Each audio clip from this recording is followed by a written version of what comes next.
আমার একটা ছোট্ট আইডি, সবাই সাপোর্ট করবেন। গাড়ি চালকের ভাগ্নির সঙ্গে সম্পর্কে জড়িয়ে দীর্ঘ রাজনৈতিক ক্যারিয়ার নিজেই শেষ করে দিলেন সাতক্ষীরা 4 আসনের সংসদ সদস্য গাজী নজরুল ইসলাম। ভোটে জেতার পর ওবায়দুল্লাহ নামের ওই ব্যক্তিকে গাড়ি চালক হিসেবে নিয়োগ দেন এই জামায়াত নেতা। ওবায়দুল্লাহর সঙ্গে পরিচয় হয় তারই ভগ্নিপতি অর্থাৎ মরিয়ম বেগমের বাবা মাসুম বিল্লাহর সঙ্গে।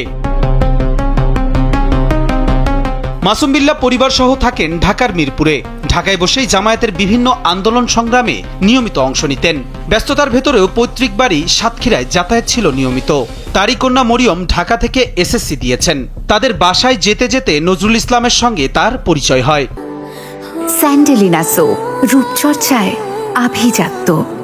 মরিয়মের পরিবার সংশ্লিষ্ট একটি সূত্র কালবেলাকে জানিয়েছে তার বাবার ব্যবসায় বিনিয়োগের প্রতিশ্রুতি দিয়েছিলেন নজরুল ইসলাম। নজরুল ইসলাম ফেসবুকে যে ব্যাখ্যা দিয়েছেন তার সঙ্গে প্রকাশ্যে আসা কিছু ভিডিওর তথ্যে গরমিল পাওয়া গেছে।